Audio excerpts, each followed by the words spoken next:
Who would have thought, by the way, who would have thought that it would be this administration, that it would be Biden's White House that brought us apparently the most dangerous dog of all time?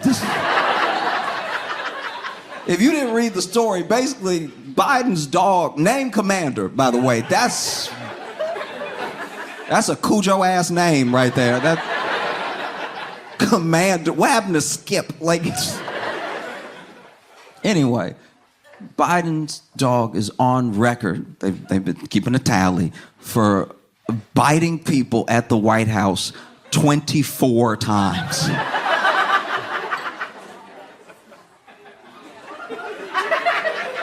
No dog should bite more times than years you expect it to live. 24 is a high number. And I think a lot of people are looking at this the wrong way. I really do. A lot of people are out here being like, I can't believe they letting this dog run amok in the White House. Why can't Biden control his dog? Everything. I think they're looking at it the wrong way. I'll be honest with you, because in my opinion, I'm on Commander's side. I really am. Because a lot of these dogs out here, they wear the vest. They wear the vest that says emotional support dog, and they talk about them being emotional support dogs, but they're not really about that life.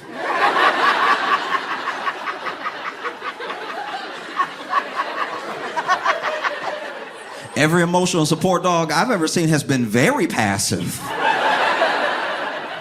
And now we want to punish one for taking action.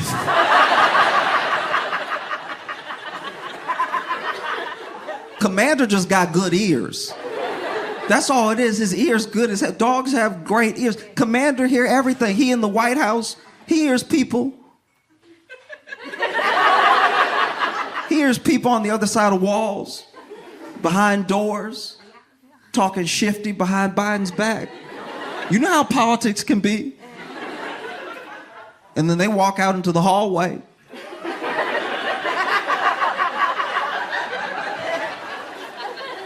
And Commander's standing there,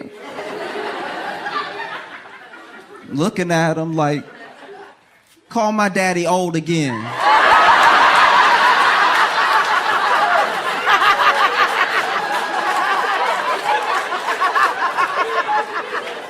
No, don't back up. Don't back up. No, you was talking all that good shit earlier. What's... Say it again. You know what trips me out about this story? You know what really stresses me out about it? Is that when you read the story, Biden's dog is on record biting 24 times. That's what's recorded, which means there are definitely unrecorded bites. That's just the ones people felt like staying to file something. Some people went to the White House, got bit, and didn't want to stand around to be like, it was him. Ooh.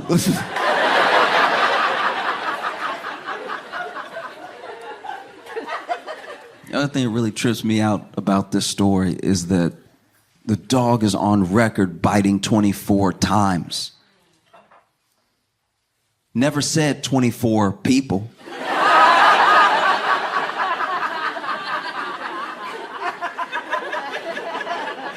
Which means somebody getting bit extra.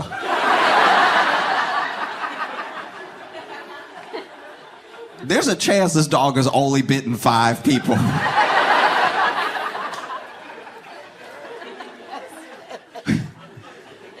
He bit 4 people once, and then some poor dude named Wallace was just catching it.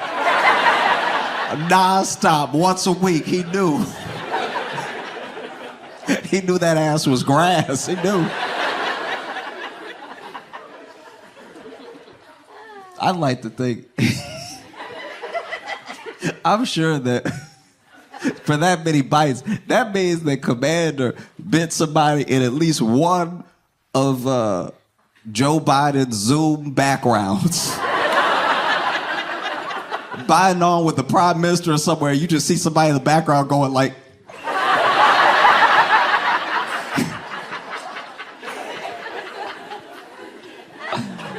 But I think they're looking at it the wrong way. I really do. Talking about why is this dog even in the White House? He bit Secret Service. Just make Commander Secret Service.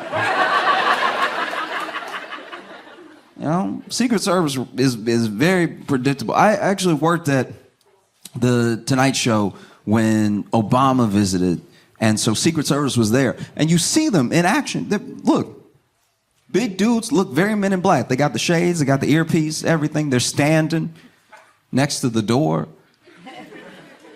I'm not gonna lie, that must be like hell when you Secret Service, because anytime you stand next to a door, there are people that are like, is the president behind that door? But yeah, you would see Secret Service stand there, and look, I'm sure they're very good at their job. I'm sure they could kill you any manner of ways. But tell me what's more intimidating. A dude standing there that you might be able to get past, or a random dog.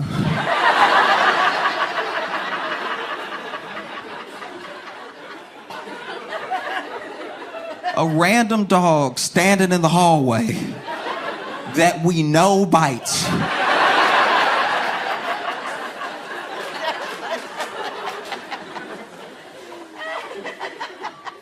It would fix so many different things if they would just let Commander be Secret Service. It really would,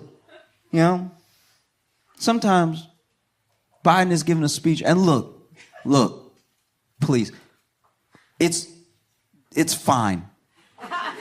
It's me. You don't have to hold back, all right? It's me. I'm your friend. Don't pull back on me. We all know that sometimes Biden is giving a speech, and we are like, just get through it.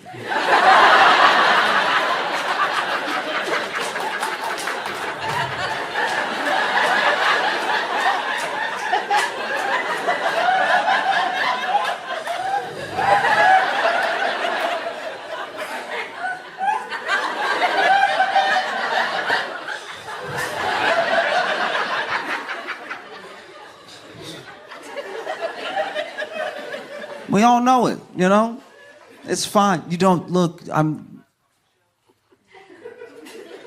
just stating a fact. All right?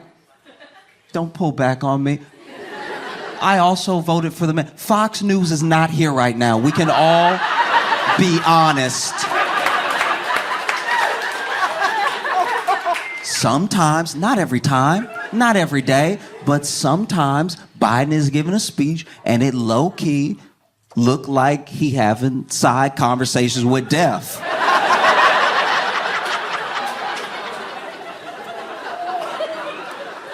We've all seen it. He is addressing the nation. And then out of nowhere, he'll be like,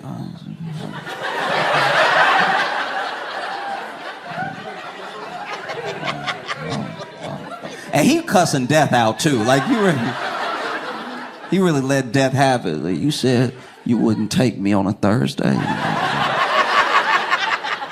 Why don't you get out my face? I'm trying to do something.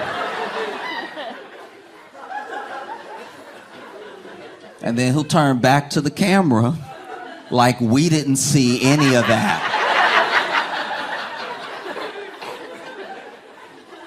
The man is getting distracted sometimes. It happens. It happens to all of us, You get distracted. But I think that's why you need Commander. Instead, just Secret Service stand behind him being all quiet at everything. You have Commander walking in front of the podium.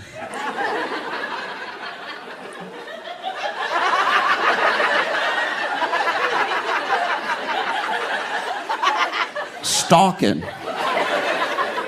Looking for who he likes, who he doesn't like. Commander sees somebody and he's like, hey! Cut that out! Commander getting loud is exactly what Biden needs. Every 30 seconds, Give him the speech, you go to turn. Oh, yes. Everybody wins. I love being here though, cause y'all are great, you know. Genuinely, I don't know. Some parts of Portland do confuse me, and I'm not acting like I did the reading. So just let me be dumb for a second. You don't need to explain any of it. I'm just saying it did. 12 bridges is a lot.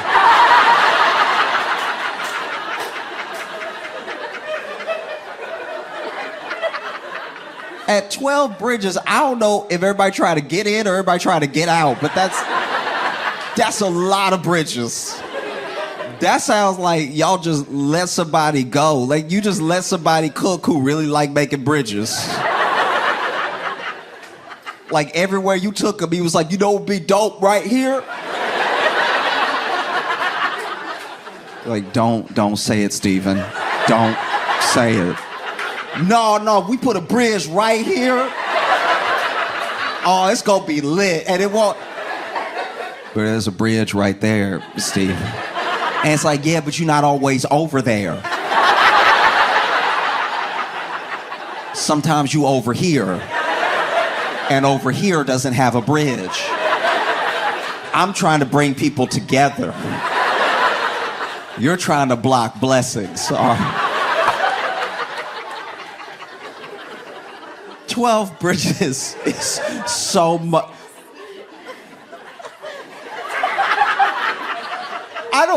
Look, this is gonna make me sound dumber. I don't even know where all. At 12 bridges, one of those bridges got me to Narnia. There's no way that y'all have 12 different bridges going somewhere. That's crazy. I like being here because y'all are very, very self-aware people. Maybe the most self-aware of any city that I've ever met. This is generally distressed. You'll just be making a general observation, be like, man, things are kind of odd here, and y'all are like, we know.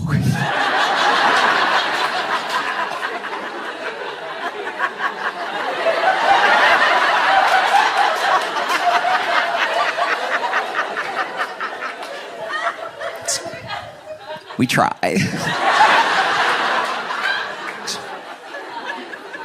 You know? And you'll be like, I'm not complaining. I've had very good food since I've been here, but y'all have some of the most like, it's too many weird things at once. Do you know what I mean? That's my, if I could give you a note. As a city, you have mixed and matched the weird in too many different ways as to not seem like you are on planet Earth. I was just trying to have some eggs Benedict. And it's crazy, you in a place where you getting delicious eggs Benedict and somebody's balls are out right next to you.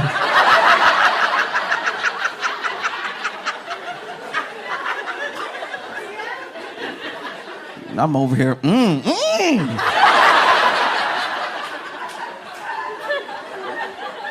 dipping in my hollandaise. I have not, this is my thing. All of this, I have not been here long. All of Portland happened to me today.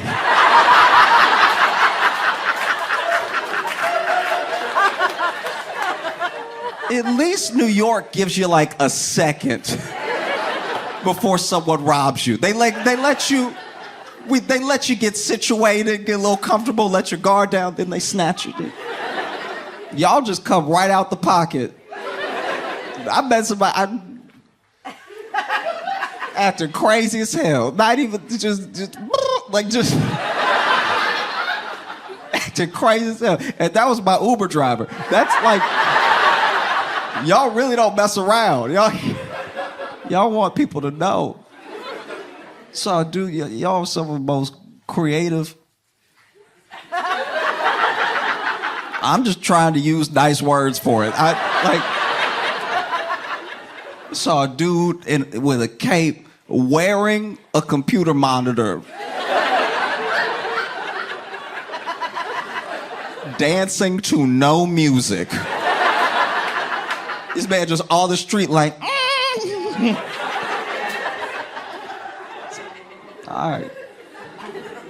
Blown away, but I've had some good food since I've been here. Y'all are interesting because it's like y'all are weird, but also like some of y'all just very, very healthy, health conscious, healthy food and everything. This seemed like the only city in America that might have organic crack. Like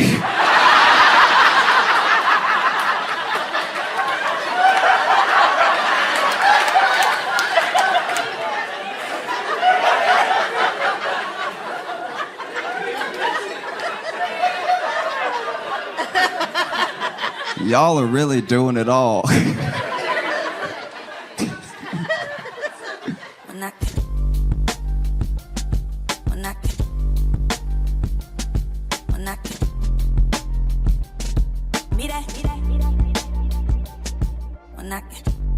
This is one that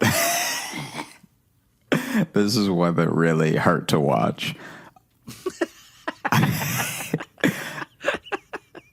This was actually painful, so just stick with me, okay? Because I'm gonna. This is the falling off the ladder of of sales stories. Oh yeah, I watched a guy pitch a pyramid scheme at a funeral. Oh, this is delicious. Tell me everything. Do not spare a single detail. So hopefully I tell it all in order because this is also years ago.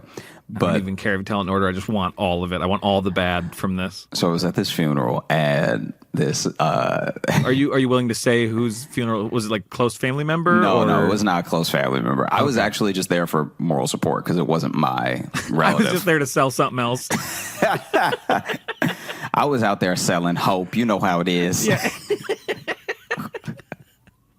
No, so basically... Hey, I saw these people in suits. I was just like, now these people got money. All right, I'm going to follow them, see where they're going. Look, if you can afford a suit, you can afford... Yeah, where we going? We going to a club or something? Oh, never mind. So basically, I was there for a friend because his uncle had passed away, right? Okay. And so the person selling, though, actually was a family member. So... I was just there, you know, for my friend, just to be nice and everything. And this guy, so we're at the cemetery. Oh, it's at the cemetery. I thought in my head I was picturing like a funeral home. No, but this is he waited. He waited until he would have a captive audience, you know. He wasn't gonna interrupt the pastor and be rude. You know, he wanted to go ahead and wait until he's gonna do it when the dirt's getting thrown on the casket is when he's gonna choose his moment. Right after, you know, right after. So this dude oh man. This dude is standing there and there's like a somber moment where everyone's silent. And his son says, yeah, I'm just really going to miss him. And then I'm standing there with my friend and everything. And then this guy, who I assume must be a cousin or something, because it didn't seem like anyone was excited that he was there. You'd hope. You don't want it to be the deceased brother. Yeah, yeah. And so then he goes, yeah, I just wish he could have been all he could be. And already people are like, wow, that was a little like, I didn't know you had a problem with him or something, right? Yeah. And then you know, people are starting to walk away because the service is over. So now people are walking back to their cars and stuff, and we're all going to meet back up at this person's house for the, you know, post-funeral. Everyone eats and sits and talks. And he's like, yeah. Pitches stuff. And he's like, yeah, I tried to get him in on a really big opportunity before he went. And... Keep going. And, you know, it just, I mean, I guess it's better this way because at least he won't know what he missed, you know?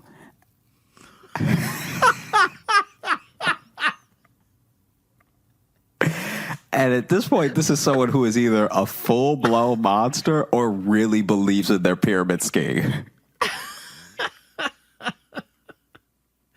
Yeah. I'm glad he's dead so he can't see the riches I'm gonna make. And so then I don't know who this other person is, but an older person goes, I'm sorry. Because that's a reasonable response in this situation. And so he's like, I'm sorry, what the hell are you talking about?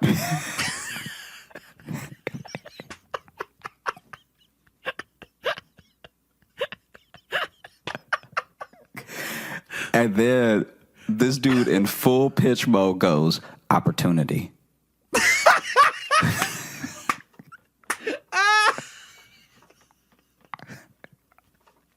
Yes. Shit, I'm in. What are you selling? And so, Man. and so, The confidence of that. Oh my God. so then the person who said, I'm sorry, what the hell are you talking about, grabs him by the back of the neck. And I don't know what he said, but he whispered something harrowing into his ear. And the dude doesn't say another word. Everyone just walks back to their cars, and then we get in the car and drive off to the house, right? Yeah. Sorry. And so, so then we get to the house, and everyone's piling out of their cars, and you know, some people are staying outside the house and smoking, and then some people are inside the house, and people are getting the food heated and stuff, and so everyone's just sort of sitting about talking about the person who passed away. Which, once again, I don't know this person that well. I'm just there for my friend, right? And then the guy walks in, the pitch guy walks in looking around, like his eyes are sort of darting around and everything, like clearly looking for whoever grabbed him by the back of the neck, right? Right, yeah. And looking for the man who clearly said, I will kill you. yeah. And and then when he sees that the coast is clear, he walks up to this older woman and is like, you know, it's times like these that remind you to just, you know, take your chances where you can get them. Oh no! You know, you really just got to shoot for the stars, because if you miss, you'll land amongst the clouds. You know, and I'm just happy that, you know, seeing everything that went down today, I'm just happy that I'm investing my money and my life into opportunity. And so I'm just like, wow, when is this guy gonna say whatever because it's all platitudes, man. It's all like just consistent, like trying to rope people in, but he's clearly not good at it. Yeah. And so clearly he got wrapped into it and no one had said what they were selling to him. Yeah. So now he's just out there trying to sell product that exists, I guess. Yeah, I don't know. And so then he tells her, he's like, I'm a part of something special, and I really want you to be in on it with me, you know, just for just a. Will you marry me? Right? You would think, because he's really ramping up, and it's like all ask and no setup. Like it's a bunch of platitudes, and then he just goes for it. And so then he's like, I really want you to be in on it with me. And then this woman goes, okay, what is it? And he's like, it's the future. All right. It like still won't say what it is. And so he's like, oh my God, this is so good. And so he's like, it's the future. And I mean, would you rather $400 right now or $40,000 a year from now? And then she goes, are you in a cult?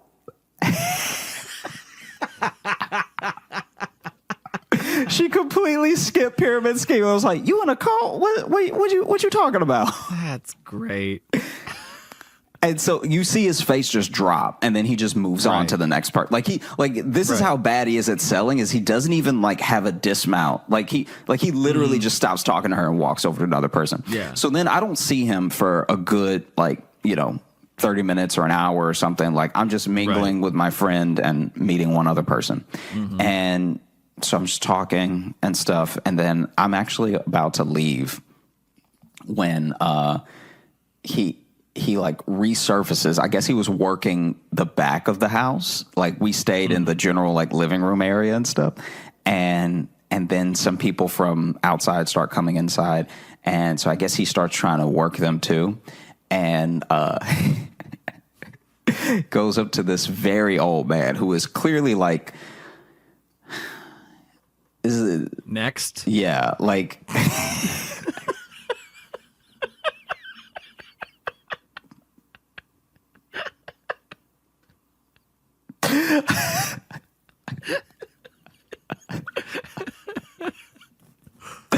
because you know how they always they always bring, there's at least one person at the funeral that's way older than the person that passed away. Yeah. And so they're looking at the casket. You're like, oh, that's the Highlander there. Okay. There can be only one. They're looking at that casket different. All right.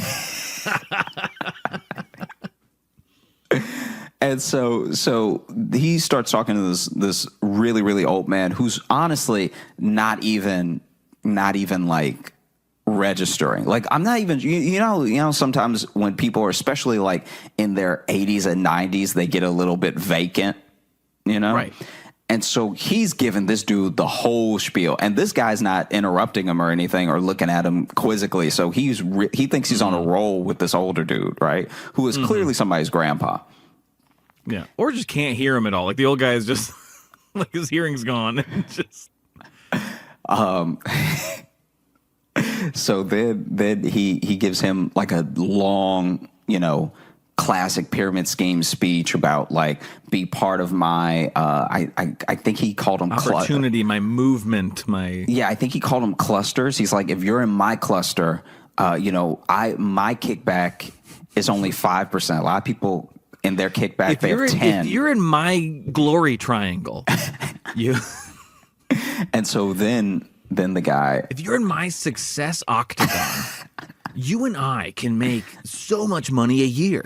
it can't be a pyramid because it's an octagon. Exactly. So But like one of the points is a little higher than the others. it's also a little wider at the bottom. Yeah. So then he finishes his whole little spiel, and this old man with this old voice goes, "If you don't get out of here with that bullshit."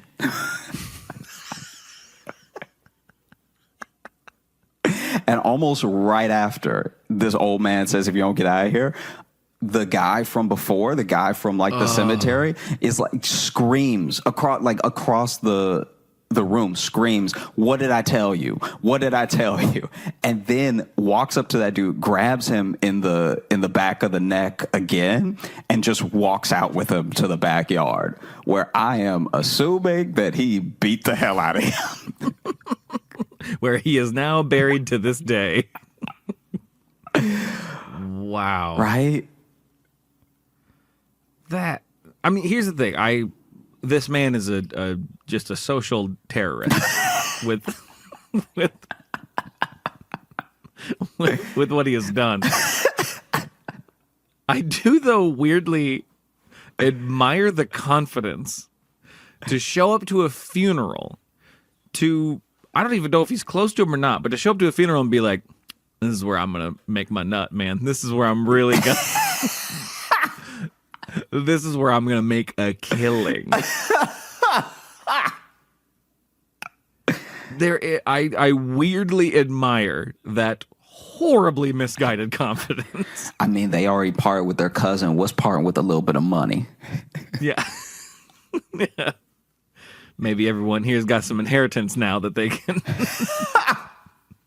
they can throw my way. Come on, Willie left you something. Yeah. He left you this, but what I'm giving you is an opportunity. Oh.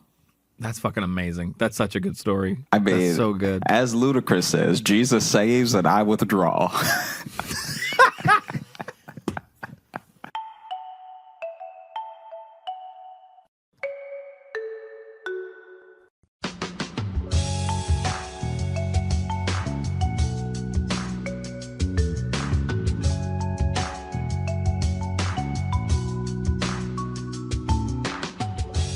Welcome to Josh Johnson Show. I'm Josh Johnson, joined by my co-host, fellow stand comedian Logan Nielsen. Logan, how you doing, buddy? I'm doing all right, man. If you're listening, you think, man, Josh sounds like he's in a cave. It's actually a WeWork. It's not a cave. Yeah, I did not see this coming. I did not think that my week would go like this, but I am in a WeWork. Yeah. And that's where we're recording from. That's what we do. That's what we do to try to make it a weekly episode. We'll even just have to go, and I can just see people walking around behind you. Yeah. One day we will have to record in a cave. Me and that guy behind you in the hallway just made eye contact. Yep. Well, hey, man, do you want to open up the mailbag? I would love to. Let's do it. Ooh, which one do I want to go first? I got a whole collection here. Do you want to do? I don't know. Do you want to throw me a number, or do you want me to just pick one at random? Go with number 3. Number 3. Here we go. All right. This is the third one I have here. This one is just called "Realizing Aldi is Not Aldo," and this is from Claire. Hi, Josh and Logan. I'm so glad I found your pod after watching Josh's stand-up. I've been absolutely binging the show from episode 1. Anyway, it was only in the 10th episode or so when I realized that I was getting Aldi mixed up with Aldo, the shoe store. I didn't know there was a shoe store called Aldo. Did you know that? Yep. Okay. So because Josh mentioned something about groceries. So you kind of threw it for a loop then. Upon Googling it, I realized my mistake, but also I can't imagine Josh selling shoes. So anyway, hold on. Why do you think can't imagine you selling shoes? What do you think you're lacking to shoe salesman energy, I think. Yeah. I think if I tried to sell you a shoe, it wouldn't seem like I really had shoes in the back. Yeah, it sounds like you just want to see my feet. Yeah. I'm like, oh, you look like a size 10. I think you'd just be creeped out. Yeah. Just let me give a pause on it. Let me feel around. So anyway, I had a question for y'all. Are there any basic things that you were confused about for a long time or mistook for something else? Like how Logan thought might as well was mind as well. Thanks for brightening my day during stressful times and always making me laugh way too hard in the streets. Signed, Claire. Thank you, Claire. God, Do you want to go first? I don't know if I have any of them left to say. I feel like we've already revealed so many of the things we were wrong about. Did I already tell you about hummus? I don't think so. So this is embarrassing recent that I found this out. Okay. I found this out when I was like 23 or 4. Okay. So I didn't know what hummus was because I didn't grow up eating hummus. We didn't have a lot of Mediterranean dishes in Louisiana to begin with. And then as a family, no one ever cooked like that or made that stuff or bought those pre-made meals. Right. So I didn't grow up with like baba ganoush or like any of these things. Mm-hmm. And so I came across hummus for the first time at a picnic when I was still pretty little, and I just didn't try any of it. But I saw all of the white people clamoring like it wasn't like it was a brawl, but they went right for it, you know? And they kept talking about it. They were like, oh, the hummus was delightful. They were just going on and on about the hummus. And then, years later, it didn't come up for years. And then I was at another function and there was hummus. And by that point, I knew I didn't like white sauces. Like I didn't like mayo. I didn't like a lot of the, and I was very weird about creaminess. So I even started eating guac a little bit late because the texture, I didn't like it at first when I was little. And then it took me a while to fall in love with it. That kind of makes sense for what I know about your finicky food habits. Yeah. So then it's not until I start working at Trader Joe's that I am like, oh no, it's right before Trader Joe's. So in college, I just finally asked someone because, I went to college with a lot of white people as well. And so they would just go on about hummus and how like hummus was their favorite snack, like hummus and chips or hummus and celery. And so I was like, what is hummus? And they were like, it's chickpeas. And I was like, oh, okay, Yeah. just mashed up. They're like, it's mashed up chickpeas. I'm like, just mashed up chickpeas? They're like, yeah, okay. And it's not until I start working at Trader Joe's and I'm stocking the shelves that I see a can of how do you pronounce it? What are they? It's like it's even another word for chickpea. Another word for chickpea? Yeah, I can't think of it right. Garbanzo bean. Oh, right? okay, okay. Yeah, because chickpeas are also garbanzo beans. Is that right? I don't know if that one's true. That may not. I that may can't not back be you up right. on that. But anyway, I'm putting up garbanzo beans. I'm putting up chickpeas, like all this stuff. And it's not until I hold the can of chickpeas and see the picture of the chickpeas as I'm stocking it that I'm like, oh, mashed up chickpeas. So I thought all this time, as long as I've asked what hummus was and thought I knew what hummus was, that hummus was battered, like beat to death, mushed up baby chickens. Because I thought a Interesting. chickpea was a chicken baby. Interesting. And so I was so Whoa. disgusted by hummus. Whoa. And I So was you- so disgusted by people who ate hummus because I was like, you're just eating battered babies. Wait, so okay, hang on. So you not only did you think it was ground up chicks, but you thought chickpea was the name of chicks, like I baby thought chick. chickpea was the name of chicks.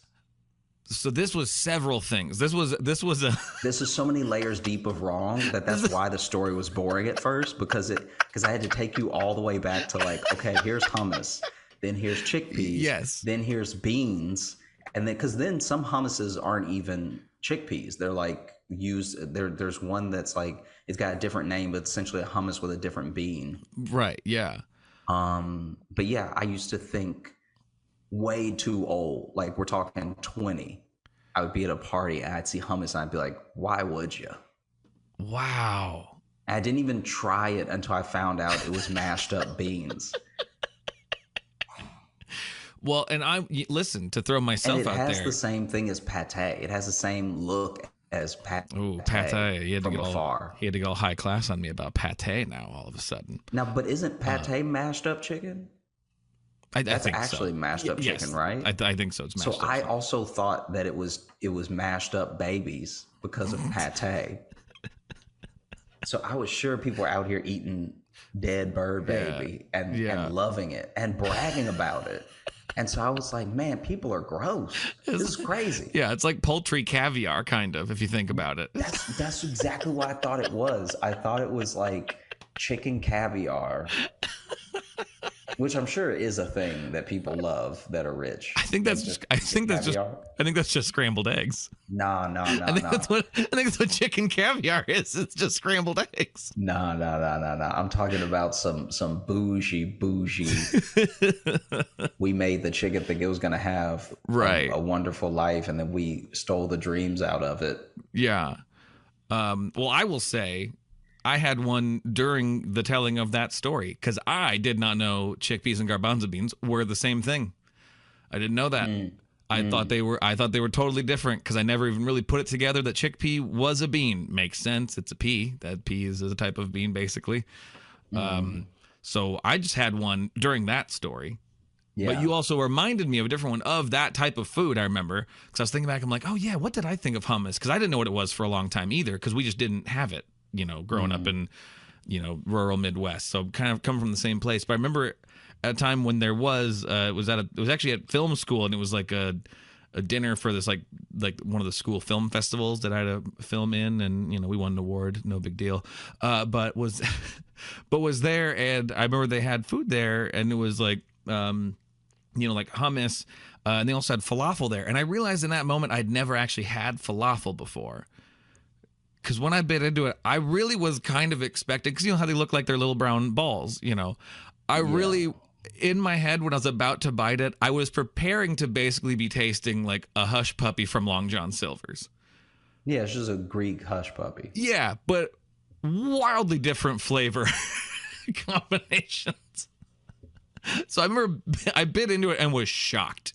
It wasn't bad, but I was shocked, where I almost like spit it up because my brain was so prepared for something else.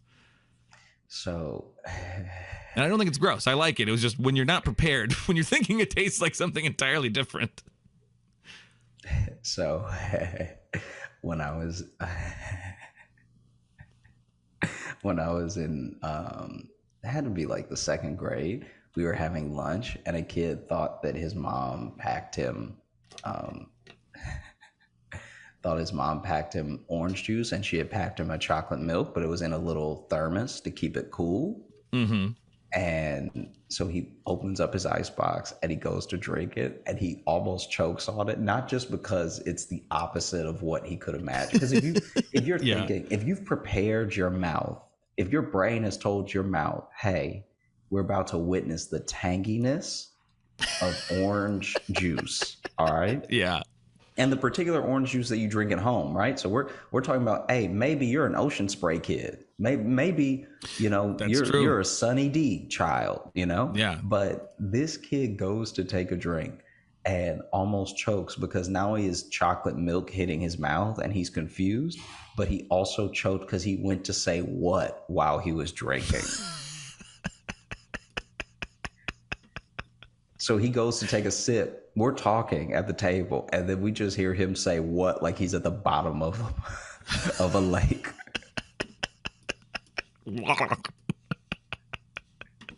And that's what I thought of when you bit into the falafel. Just what? It kind of was. I about went, ha, and like, and then even had to take a second, collect myself, and be like, it didn't taste bad. I just wasn't prepared.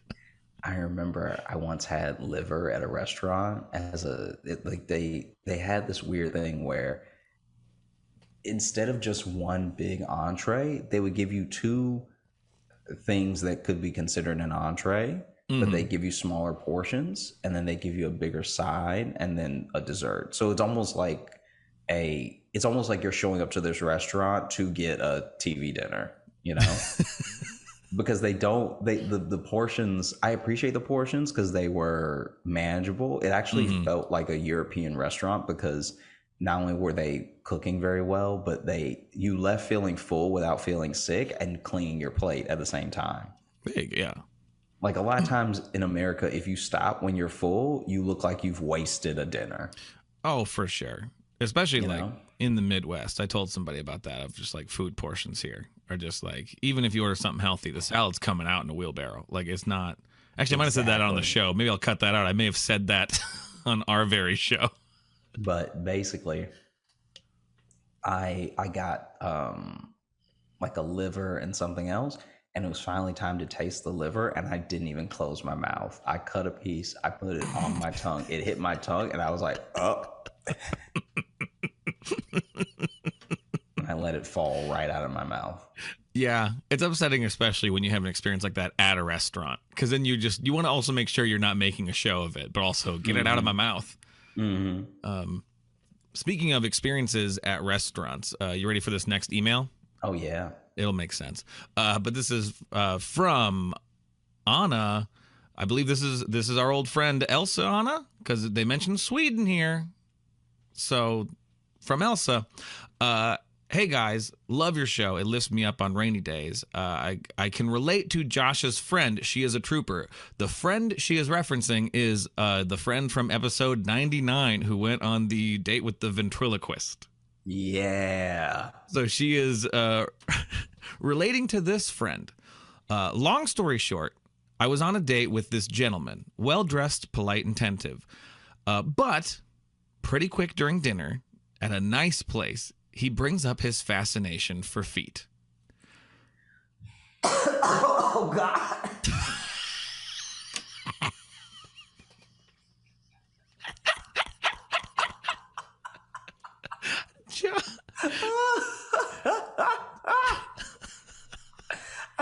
I was imagining so many other things besides feet. Feet was his kink. I wasn't shocked, but more surprised by the topic, and feet is not my king. Well, he slides down from his stool, trying to be discreet, grabs.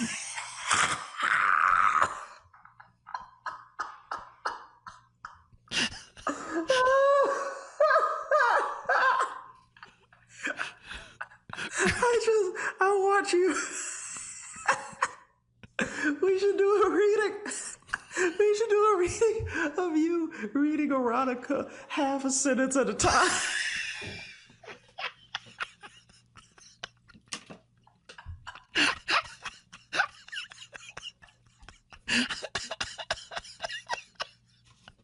Yeah, get ready for that Patreon bonus. Because the story is already not sexy, but it's so much less sexy when you stop I'm to be letting like, try to be discreet. Well, Oh God. he slides. Wonder how soundproof those WeWork booths are. I hope not at all. Well, he slides down from his stool, trying to be discreet, grabs my feet, pulls off my open toe heels, takes a good look at my manicured toenails, licks his lips, and sniffs my shoe.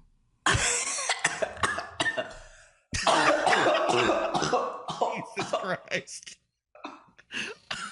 Wow. The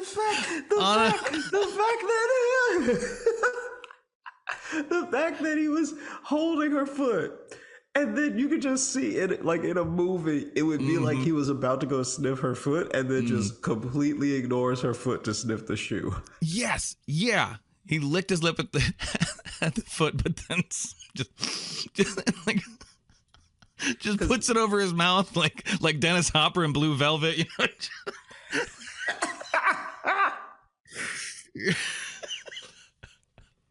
I was throwing up in my mouth. By the way, the restaurant was full.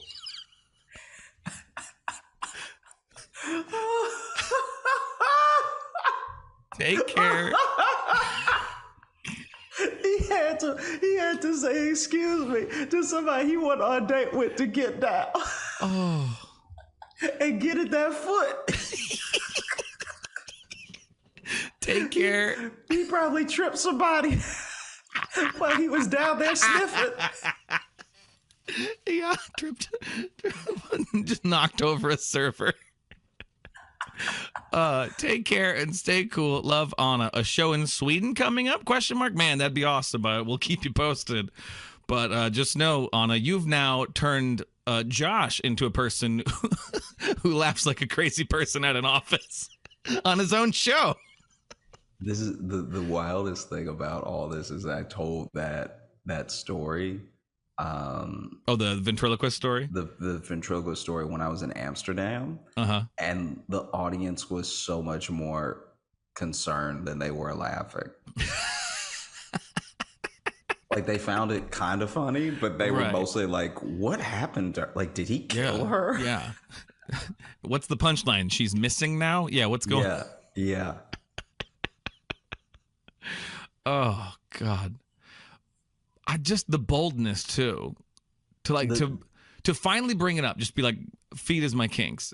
Anyway, and then just slithering down your chair like the Grinch to get to the ground. The restaurant was full. The restaurant was trying to be full. discreet. Not even trying to be charming enough that you go home with him and then maybe he sees your feet because you're getting undressed. It's fully trying to be discreet right now because he can't wait. This is the other crazy thing about that is that a foot fetish is like, I remember in the 90s when we were little and you'd hear about a foot fetish and it was the weirdest thing. Like people used to like really be really weird about it. Yeah. That it was even a kink at all. And now it's like the bottom of the, it's just so much more stuff and weirder stuff and like it's basic extreme now. stuff. It's super basic. Feet's basic. The at this thing point. that's crazy about a foot fetish versus any of the other fetishes is that just about everybody that you're going to date has feet. Yeah. So you don't Some even don't, need but to be into you don't even need to be into the foot fetish for yourself because the other person is just attracted to your feet. It would be a totally different thing if your foot fetish was people being into your feet. Does that make sense what I'm saying? kind of by I don't know. I guess I kind of see them going together, but maybe I don't know. I'm not necessarily a feet guy. I don't know. I'm not a feet guy either, but to me it's like when someone's says they're I'm also really now into, hoping that the booth is not soundproofed. yeah, Because they're only hearing your half of it too. So she's like, I'm not a feet guy either. I'm not a feet guy. Thinking you're in an actual listen to me. All right. like you're I'm in an not some actual foot pervert. it looks like you're on an actual like work Zoom call and just like, listen, I'm not into feet either. All right.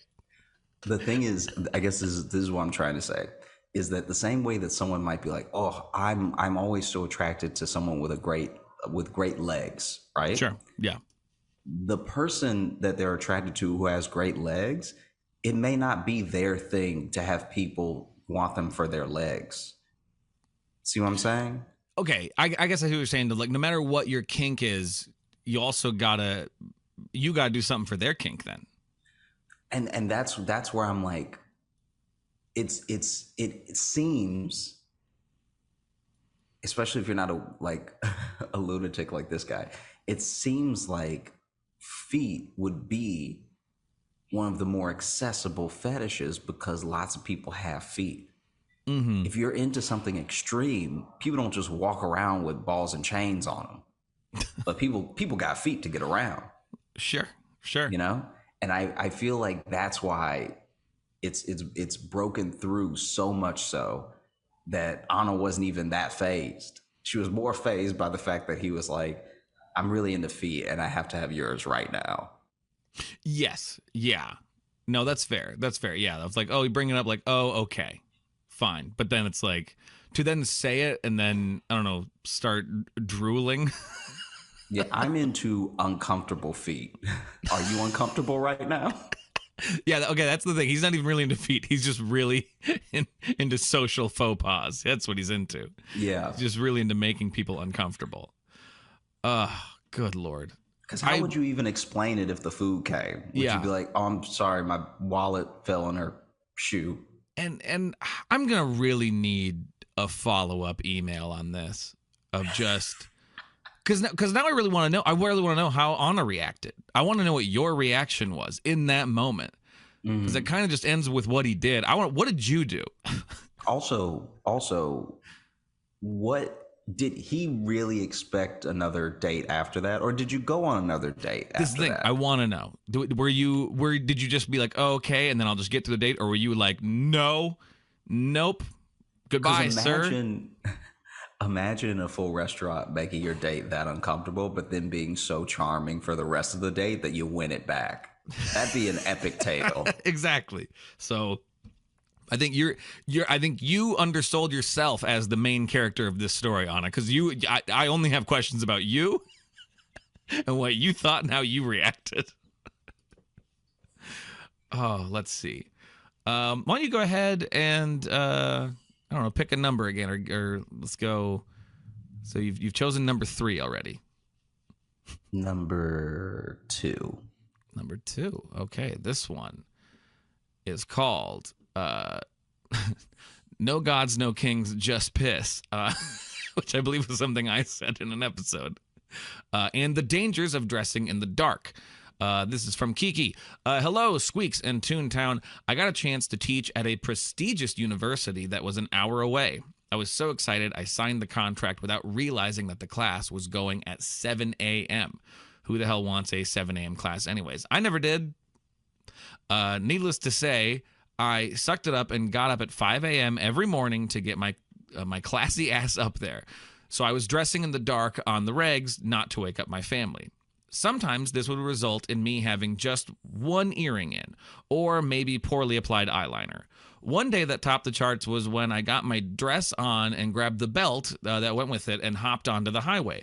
As I was teaching class, I looked down and saw that, to my horror, instead of the blue belt that goes with the dress, I indeed had on a bright, sparkly green and fuzzy robe belt. It felt the same in the dark, but looked wild. I just leaned into it like I planned it, and like it was high fashion. Love, Kiki. P.S. Love me some Hold Up podcast because I get a double dose. I get it in my lungs. That's what it says. What I love about this belt situation is that from the story, tell me if I'm wrong, but from the story, it wasn't until class started that Kiki looked down. It sounds like class was happening. So it means every student was also being like, is she wearing a robe belt?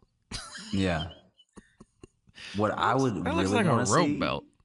what I would want to see happen is to teach the class and not realize that you have on a full robe with a real belt.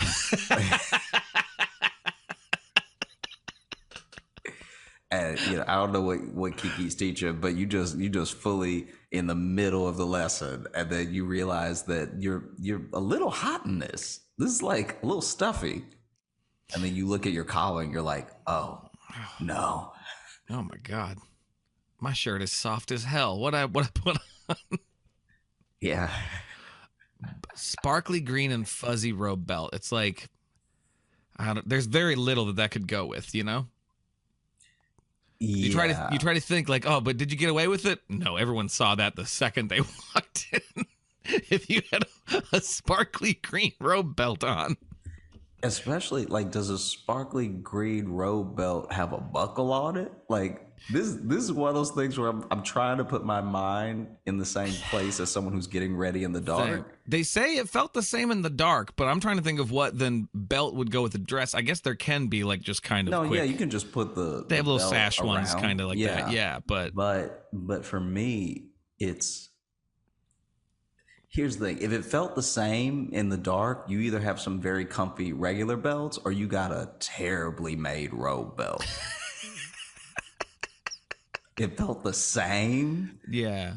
Oof. Yeah, it means you got fuzzy belts. It sounds like all your belts are fuzzy, is what I'm hearing. What I would love is if we were to get a follow-up with Kiki, and the only thing that's weird about this story to her is that it was the green one. Like, she has nothing but fuzzy belts, but then the green one did not go. The green one. The dress was kind of green. They were just too close, but too different. Ugh. Oh, my goodness. Do you want to read one? Yeah. So this next email is from Tasha. It's called "When Your Sweet Grandmother Puts a Hit Out on You." God, I would watch that movie. It is just a grandma like, he owed me some money, so gonna get it one way or the other, blood in or blood out. All right. Bring me the head of my grandson. And I'll give you a cookie. He's wronged me the last time. Now get something to eat. You look like you're wasting away. You're gonna beat Grand to the grave. She's cooking. She's over the oven, but behind her on the table is just a stack of cash. Yeah. This is for you if you murder my grandchild. I want Tyler out here taking dirt now. All right.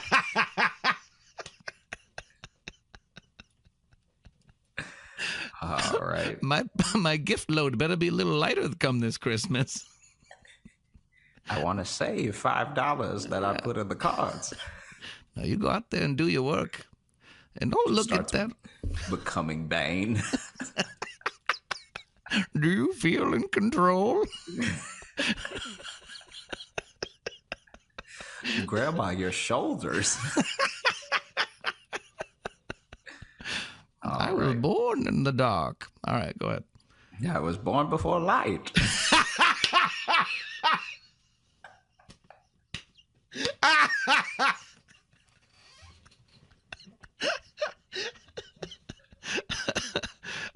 I still don't quite get it, and it scares me. Yeah. Oof. I don't like all this newfangled technology you kids got with just seeing everything all the time. Y'all just be seeing all the time.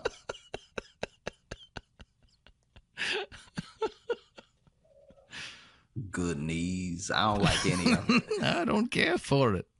Back in our day, you just would run into some stuff at night. No character. It's a simpler time. It strengthen your spirit and strengthen your face. It would actually be hilarious to have like a someone that's so old that they were born before light, so there's actually no racism back then. Like you just couldn't see anybody. Once lights got invested, everyone was like, ha! Yeah. Why is everyone so different? None of you look like the way I thought you would. I just assumed you looked like me. Back before lights, humans thought there was one face. And we all had it. Oh God. Anyway. Anyway, hey, it's Tasha. I was thinking of all the beatings I've ever gotten as a child and how incredibly unjust they were. For example, my great grandmother told me not to pick up the kittens outside, but I was maybe 5 or 6, so of course I was going to. I chose a gray kitten to be mine. His name was Witchy, and I loved him. She saw me showing my affection to Witchy, and when I was in the house later, she got me with a surprise attack. She was wilded though and beat me with a switch, thin branch from a tree. Jesus. For people who don't know. Yeah. Beat me with a switch with thorns on it. Witchy got run over maybe 2 weeks later, and I love dogs now. Oh, God. I've gotten multiple projectiles from my mother, which include a high heel shoe, hanger, and my own backpack. She waited until I was a teenager to slap me with the speed and finesse you see from Donnie Yen in Ip Man. Jesus. But it was my grandmother who got me with a phone call. Before I went outside to ride bikes with my cousins, she told me not to ride past my uncle's house. I did, of course, and peeped my aunt on my uncle's patio frowning at me, looking like she was about to snitch. When my cousins and I got to the end of our journey, we turned our bikes around only to see my aunt with a thornless switch in her hand, Jesus. standing in the middle of the road waiting for me to come by.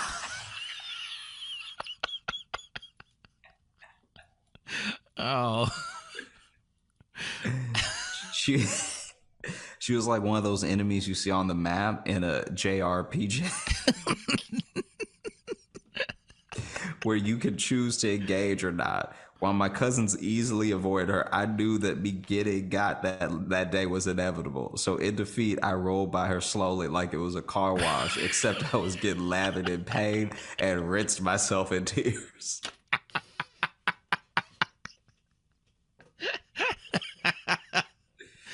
Anyway, I was wondering if either of you experienced such unnecessary familial violence in your childhood when maybe the punishment didn't fit the crime.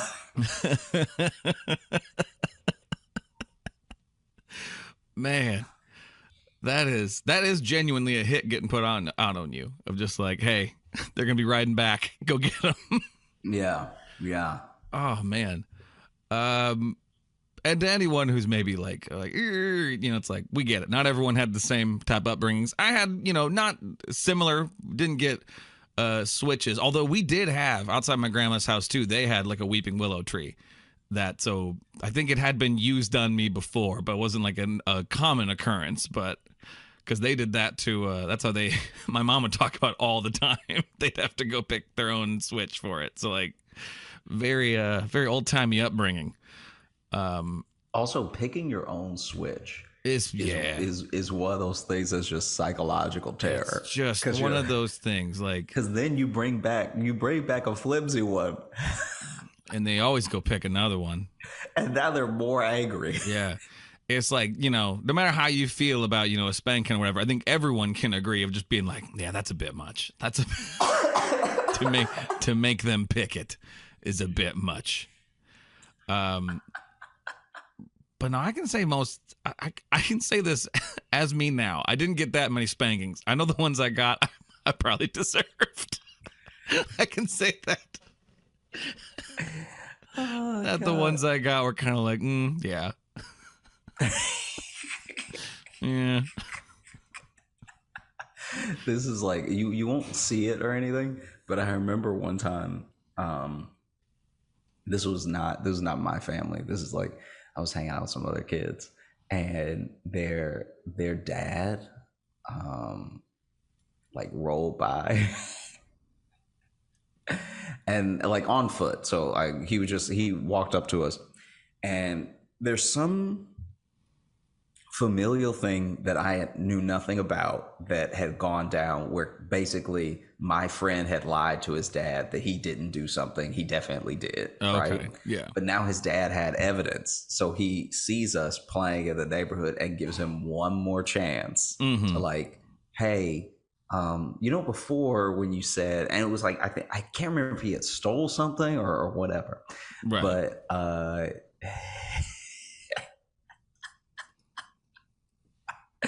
this is a perfect. Okay, so he had asked him. I think he stole something with his cousin, and so they're both standing there. The dad's like, "Hey, remember when I asked you about this thing? And you said you didn't know anything about it. Well, this person says I saw you there, and blah blah blah." And so then he's finally like, I think in his child mind, he thinks enough time has passed, because I used to think this as well.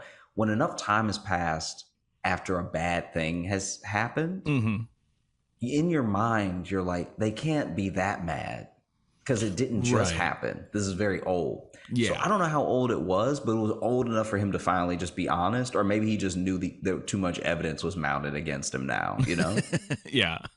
And so he's honest. And we had just gotten ice cream, and he had a double scoop cone in his hand, and I think we all got one scoop, but he got a double. Anyway, his dad, so as soon as he admitted that he did it, his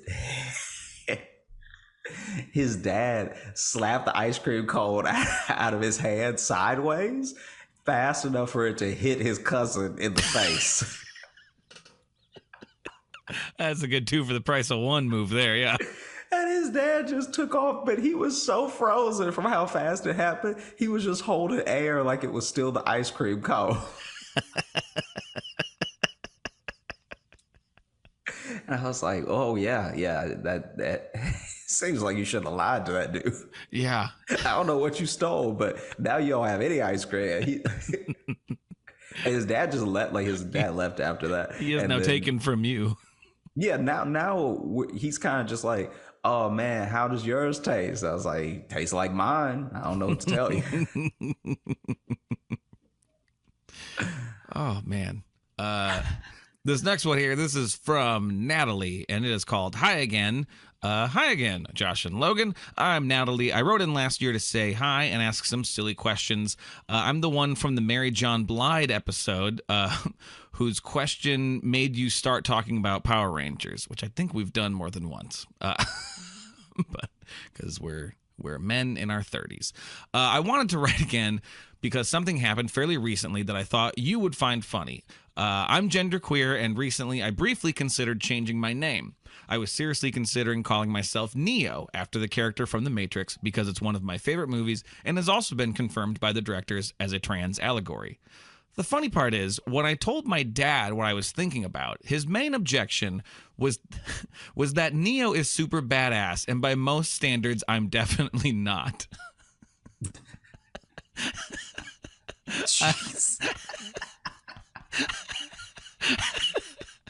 I just thought it was so funny that he was fine with the idea of changing my name, but thought I wasn't badass enough to call myself Neo. It stung, but in a way that still makes me laugh months later. So I thought I wanted to hear your take. I love the show. Thank you for doing what you do, Natalie. I love that story. I love that story. It would be so funny if the dad was like, listen, you're Neo is a bit much. Yeah. Let's go for you like the movie Cars, right? Like just like some completely different franchise. Just something where you're like, wait, what? Yeah. I mean, what about Nemo? You still get the Neo, Yeah, but like it's in there's there an kind M, of. and it's more, it's a little bit more heartwarming. You're not like a badass person. Yeah. You're more of a heartwarming individual. So let's go ahead and get you Nemo in there. Yeah. And look, just Neo alone, you're not getting through an airport. Look at what they did security in the first movie. Okay, you're gonna be on a list immediately. You're gonna have a lot of security guards who have a grudge against Neo. TSA ain't gonna let you through. God, that would be so good if that was true. Like any security guard anywhere saw that movie's like, he killed so many people just doing their jobs. Yeah. Because he brought guns to a place where he wasn't supposed to bring guns. Brought all the guns. All the guns. He brought a bag of guns and bombs and everything. He was dressed in guns. His clothes was guns. His clothes was guns. His pants was guns. Underwear was guns. That's dangerous. But that story is like weirdly one of the more heartwarming stories I've heard in a while, because it means like it means your dad really does accept you, but fully, to the point where he's like, listen, I know my kid's no badass. Well, look, I accept you and I see you. Sometimes feeling seen is a little too raw. Yeah. You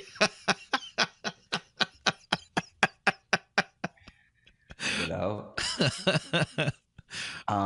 Real quick. Yo. It's I know we're almost done, but it's my granddad's birthday and my mom is calling me. I'm just gonna step out real quick. Oh, go for it. Go for it. I'll be right back. Cool. I can say confidently that WeWorks don't look pleasant. This is a weird interlude while he's gone. Maybe I'll cut this, but just I've never seen the inside of them. I've never been to one. Yeah, what a strange. And now like people are walking by and can just see me looking out. I'm gonna turn my camera off. I think I'm just gonna do that for a second. It feels weird that people walking by will just see me watching their office. So,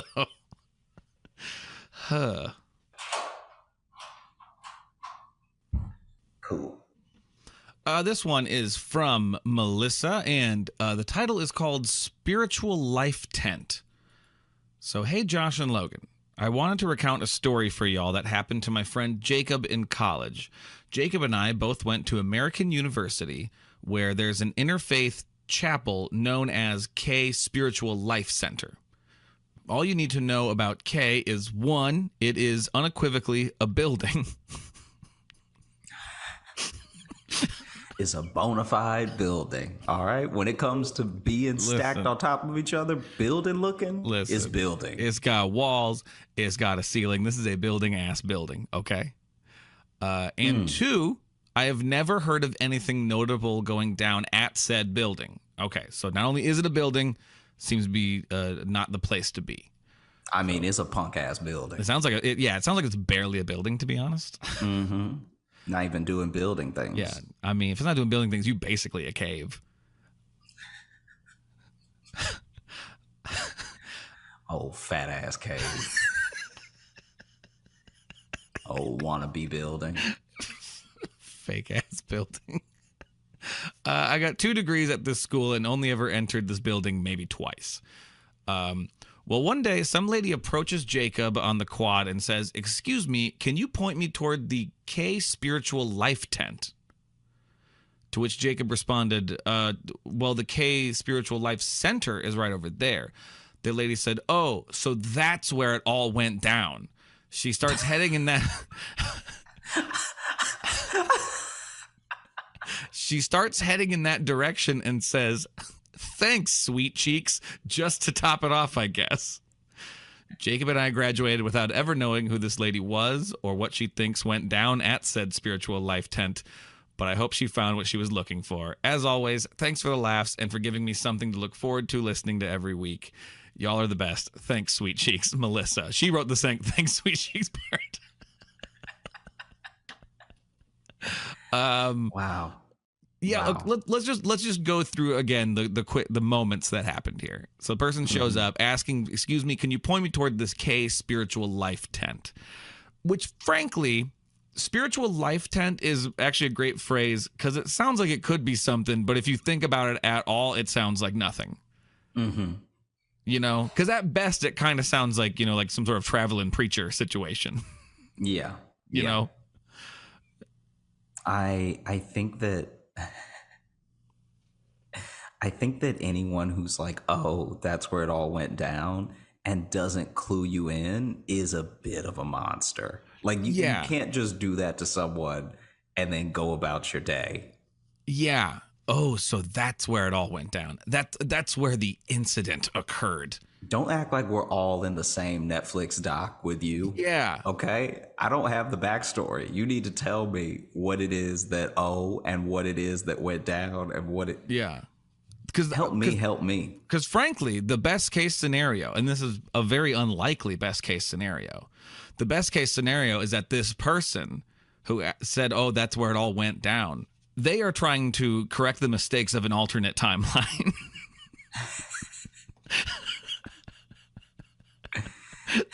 They're trying to solve some sort of multidimensional mystery, and that's your best case scenario. Yeah. Yeah, I could see that. And then, thanks, Sweet Cheeks, frankly dismissive. Whether you're a multidimensional time traveler or not, pretty smug. You never catch Doctor Who saying thanks, Sweet Cheeks. You know who would say that, though? If Captain America was real. You know, because he's from another time. Grandpa, you can't say that. Well. Here you go. You're welcome, Toots. And then he runs off. Oh, man. Yeah. When you think about like Captain I don't like that America, Tony Stark and his beatnik facial hair. Yeah, like when you think of Captain America, he should be saying way wilder stuff. I mean, it would spice up that whole universe. You know, I mean, I like Marvel movies, but goddamn, if one of the main heroes, every now and then, everyone had to be like, okay, just let he's from a different time. You can't say that now. You can't say that. But Also, we've invented TV. But we are also fighting an alien gods. I don't have time to tell you this right now, Cap. Yeah. Cap just walking back into headquarters like, I can't go back to Wakanda. Said some stuff and everybody That's got right. mad at me. I like you, Sam Wilson. You're one of the good ones. Yeah.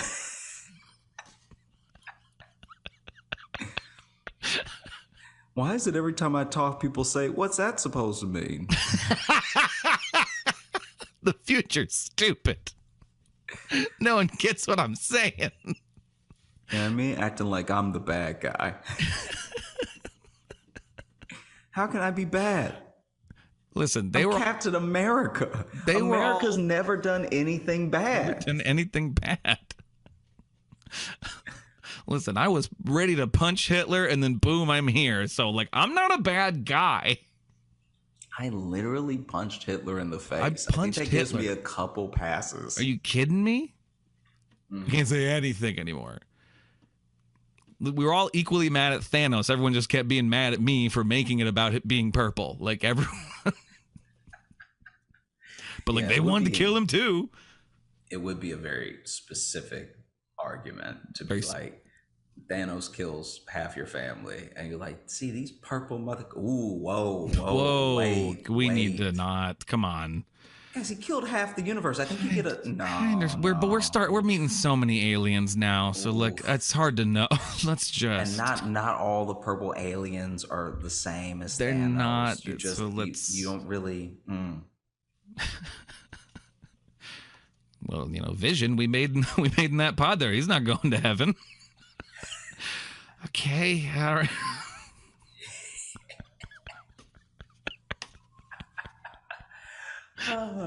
I'm just saying, Vision's gonna burn in hell. I'm not gonna take no back. He's an abomination. I'm not gonna take no back talk from a soulless robot. You think you can just lift the hammer and all of a sudden you're important? Okay, you're nothing. And I'm not a racist for saying that.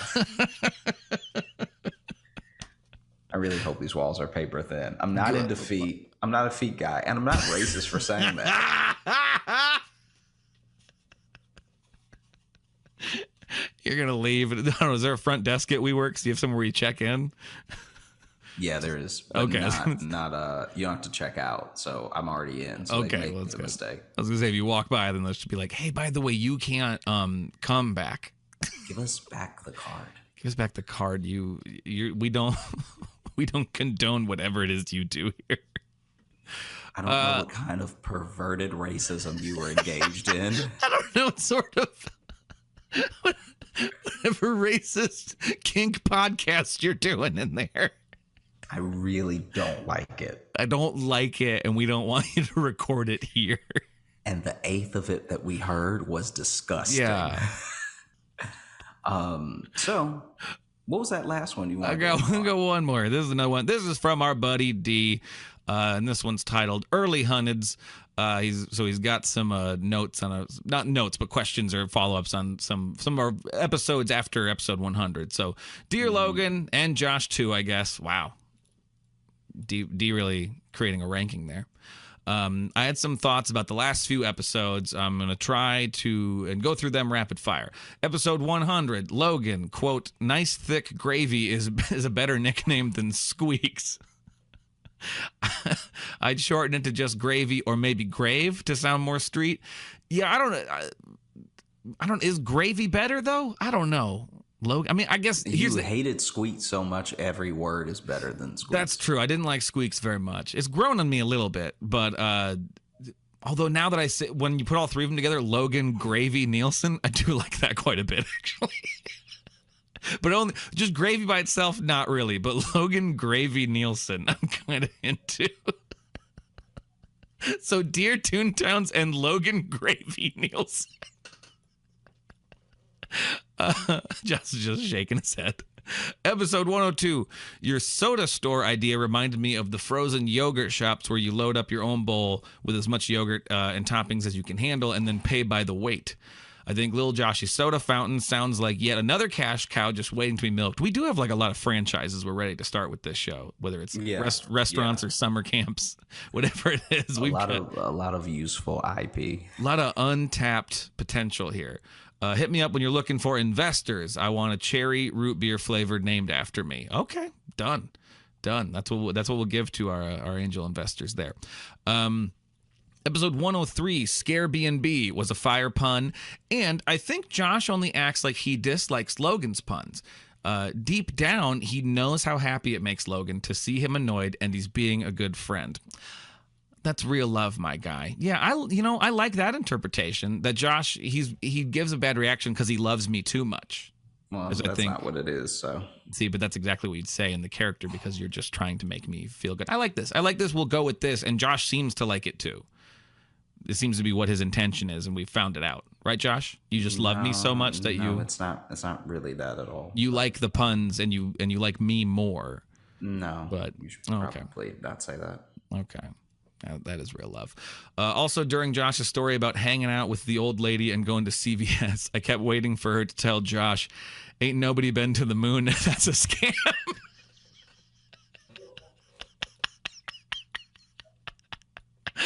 Like the Uber driver from Lil Joshy is kidnappable. That's it. Hope you're good. G's 90% recovered from his injury for the motorcycle accident. We still listen to the pod sometimes. I like this. This sentence is perfect. My mom refuses to learn your names and just calls you the funny guys. You know, the black one and the loud one.